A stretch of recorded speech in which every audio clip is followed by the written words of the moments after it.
గోల బాలరాజు పార్టీ రాజీనామా చేసినటువంటి నేపథ్యంలో బీఆర్ఎస్ పార్టీలో కొంత గందరగోళ వాతావరణం నెలకొంది.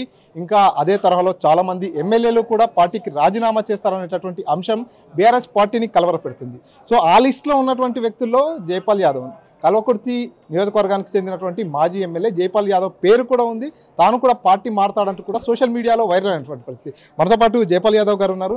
అన్న, నిజంగానే సోషల్ మీడియాలో వార్తలన్నీ కూడా ప్రచారం అయ్యాయి. గోల బాలరాజు పార్టీకి రాజీనామా చేసినటువంటి నేపథ్యంలో అదే తరహాలో మీరు కూడా పార్టీకి రాజీనామా చేసే యోచనలో ఉన్నారు. బీజేపీ పార్టీలో కలిసే అవకాశం ఉందంటూ కూడా కొంత చర్చ జరిగింది. ఇందులో వాస్తవం ఎంత?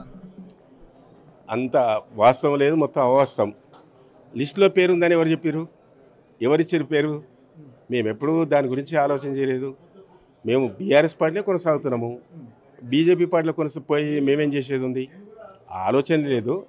గోల బాలరాజు ఆయన వ్యక్తిగతం, ఆయన సొంత నిర్ణయం. ఆయన సొంత నిర్ణయం ప్రకారం ఆయన వేయండు. మా మీద అది రుద్దితే బాగుండదు. ఇప్పుడు ఎవరిచ్చినా, మా పేర్లు ఇచ్చినా లేకుంటే మా పేర్లు ప్రచారం చేసినా బీజేపీకి పోతున్నారన్నా అది తప్పు, వాస్తవం, అది బోగస్. దాన్ని ఎవరు కూడా నమ్మవలసిన పర్లేదు. దాన్ని పూర్తిగా ఖండిస్తున్నాం. జిల్లాలో ఆపరేషన్ లోటస్ అనేటటువంటి కార్యక్రమానికి శ్రీకారం చుట్టారు. అందులో భాగంగానే ఆయా నియోజకవర్గాల్లో బలమైనటువంటి నాయకులందరినీ కూడా బీజేపీ వైపుకు లాగుతున్నారనేటటువంటి చర్చ జరుగుతుంది. అందులో భాగంగానే కల్వకుర్తి నియోజకవర్గం నుంచి మీరు మాజీ ఎమ్మెల్యేగా ఉన్నారు. మీలాంటి వ్యక్తి అక్కడ వచ్చినట్టయితే కొంత పార్టీ బలపడే అవకాశం ఉంది కాబట్టి మిమ్మల్ని పార్టీలోకి ఇన్వైట్ చేస్తున్నారు అంటున్నారు. నిజంగానే మిమ్మల్ని బీజేపీ నాయకులు ఎవరైనా అప్రోచ్ అయ్యారా? ఇంతవరకు ఇన్వైట్ చేశారా? ఎవ్వరు కూడా, నోబడి. జిల్లా లెవెల్లో కానీ, స్టేట్ లెవెల్లో కానీ, సెంట్రల్ లెవెల్లో కానీ మేము ఎవరితో మాట్లాడవలసిన పని లేదు. వాళ్ళు మాతోటి మాట్లాడవలసిన పని లేదు. ఎవరు కూడా మా అప్రోచ్ కాలే, మాతో మాట్లాడలే. ఒకవేళ ఏదైనా ఫంక్షన్లో లేకుంటే పెళ్ళిళ్ళలో పేరెంటాల్లో ఎవరైనా కలిస్తే అంతేగాని నమస్తే అంటే నమస్తే, కానీ మేము ఎక్కడ పార్టీ మారేది లేదు, వాళ్ళు ఎంబడి పోయేది లేదు. మాకున్నదంటే గౌరవం ఉంది, ఇంకేం కావాలి? కేసీఆర్ గారు 2 సార్లు టికెట్ ఇచ్చిండు. అంతకుముందు 3 సార్లు 4 సార్లు టీడీపీలో పనిచేసినాము. జిల్లా అధ్యక్షుడిగా పనిచేసిన, 2 సార్లు జిల్లాకి ఎలక్ట్ అయినాము, సర్పంచ్గా పనిచేసిన. ఆ విధంగా అప్పటి నుంచి కూడా ఇప్పుడు రాజకీయాలు ఉన్నాం. ఇప్పుడు కొత్తగా పోయి బీజేపీలో 50 సంవత్సరాల నుంచి ఉన్న వాళ్ళకి దిక్కు లేదు, ముక్కు లేదు. మా ఆచార్య లాంటి వాడు 6 సార్లు పోటీ చేసినాడు, ఓడిపోయాడు. అతనికి ఒక్కసారి బీసీ కమిషన్ మెంబర్ ఇచ్చాడు, మళ్ళీ కంటిన్యూ కూడా చేయలేదు. దాంట్లో కూడా ఏం చేస్తాము? మాకున్న దాంట్లో బాగుంది. రేపు భవిష్యత్ అంతా మళ్ళీ బీఆర్ఎస్దే, భవిష్యత్ అంతా మళ్ళీ కేసీఆర్దే. కేసీఆర్ ముఖ్యమంత్రి అవుతాడు. పెండింగ్ పనులు మొత్తం చేస్తాం, తర్వాత సాగునీరు ఇస్తాం, అన్ని రంగాలు అభివృద్ధి చేస్తాం, ప్రజలందరూ కూడా సంక్షేమ కార్యక్రమాలు అందిస్తాం. మీతో కలిసి పనిచేసినటువంటి సహచర ఎమ్మెల్యే ఇప్పుడు పార్టీని వీడడంతో కొంత పార్టీకి డ్యామేజ్ అయ్యే అవకాశం కానీ పార్టీకి నష్టం కలిగే అవకాశాలు ఏమైనా ఉన్నాయనుకోవచ్చు? పార్టీ అనేది ఒక సముద్రం అండి. సముద్రంలో ఈ పోయిన వాళ్ళు ఒక నీటి చుక్క, నీటి బొట్టు. ఆయన పోతే ఆయన ప్లేస్ ఇంకో భర్తీ చేయడానికి ఇంకో ఆయన వస్తాడు. ఒక నాయకుడు పోతే ఇంకో నాయకుడు వస్తాడు. ఎప్పుడు కూడా ఖాళీ ఉండదు. తర్వాత ఆయన పోయినంత మాత్రాన మొత్తం 100% పోతారని కాదు.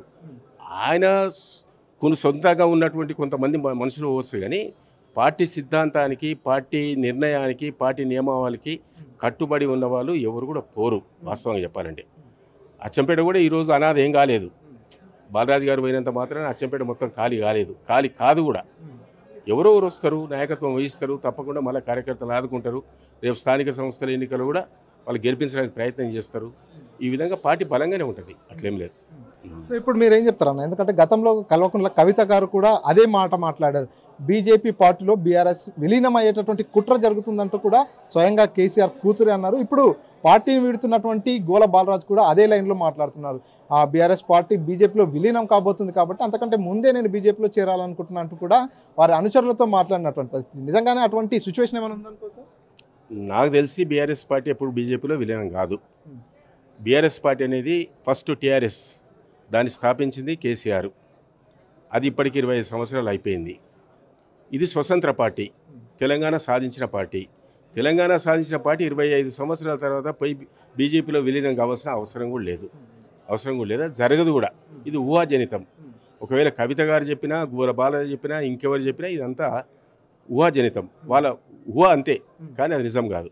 ఫర్దర్గా లాస్ట్గా చెప్పండి, ఏదైతే రాష్ట్రంలో అప్పుడప్పుడు రాజకీయ సమీకరణాలు మారుతుంటాయి. 2 సార్లు పూర్తిగా విజయకేతనం ఎగురేసినటువంటి గులాబీ పార్టీ ఈసారి కొంత ఓటమి పాలైనటువంటి పరిస్థితి, కాంగ్రెస్ వేవ్ వచ్చింది. సో రాబోయే రోజుల్లో వేరే పార్టీకి సంబంధించినటువంటి వేవ్ వచ్చినా, వేరే పార్టీ అధికారంలోకి వచ్చేటటువంటి అవకాశాలు వచ్చినా కూడా జైపాల్ యాదవ్ బీఆర్ఎస్ పార్టీలోనే కొనసాగుతారా?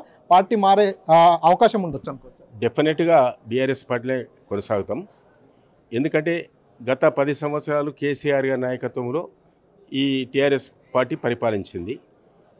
అసలు భారతదేశంలో ఏ రాష్ట్రంలో ప్రవేశపెట్టని సంక్షేమ అభివృద్ధి కార్యక్రమాలు కేసీఆర్ గారు ప్రవేశపెట్టిండు.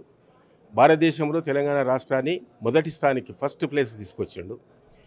తర్వాత ఈ అబద్ధాలతో కూడినటువంటి హామీలతోటి 6 గ్యారెంటీలతోటి కాంగ్రెస్ మాయ చేసింది, మోసం చేసింది. ప్రజలు మోసపోయి ఓట్లేసారు, గెలిచారు. 20 నెలల కాలంలో వాళ్ళు ఏం చేసిందో ప్రజలు అర్థం చేసుకున్నారు. ఇప్పుడు ప్రజలు రేపు ఏ ఎలక్షన్లు వచ్చినా కేసీఆర్ పాలనకు, రేవంత్ రెడ్డి పాలనకు, బీఆర్ఎస్ పాలనకు, కాంగ్రెస్ పాలనకు వ్యత్యాసం ఉంది. మొత్తం కూడా ఆ డిఫరెన్స్ మొత్తం కూడా వాళ్ళు అర్థం చేసుకోవడం జరుగుతుంది. కేసీఆర్ పాలన మీద ఇలా ప్రజలు మొత్తం కూడా మొగ్గు చూపడం జరుగుతుంది.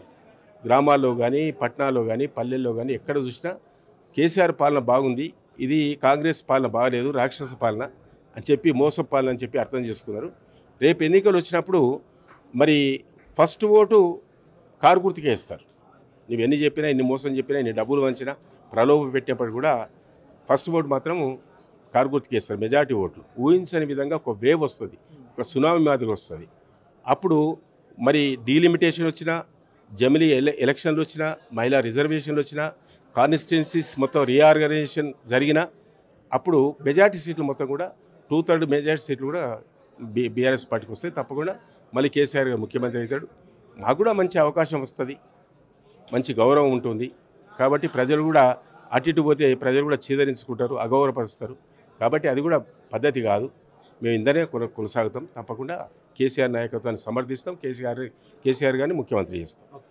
సో ఇది పూర్తిగా రాబోయే రోజుల్లో కూడా ఖచ్చితంగా బీఆర్ఎస్ పార్టీలోనే కొనసాగుతా, పార్టీని వీడుతున్నట్లు వస్తున్నటువంటి వార్తలన్నీ కూడా అవాస్తవం. రాబోయే రోజుల్లో కూడా బీఆర్ఎస్ పార్టీలోనే కంటిన్యూ అవుతా అంటూ కల్వకుర్తి మాజీ ఎమ్మెల్యే జైపాల్ యాదవ్ స్పష్టం చేస్తున్నారు. కెమెరా పర్సన్ నర్సింగ్రెడ్డితో మణికంఠ, RTV, నాగర్ కర్నూలు. తెలుగులో ఫాస్టెస్ట్ న్యూస్ యాప్ ఇప్పుడు కొత్త అవతారంలో 5 సెకండ్లోనే పూర్తి వార్తా సమాచారం మీ చేతిలో. సోషల్ మీడియా ట్రెండ్స్ మీ కళ్ళ ముందుకే live TV and voice search ఆప్షన్స్తో ఇప్పుడే డౌన్లోడ్ చేయండి. యాప్ లింక్ డిస్క్రిప్షన్లో ఉంది.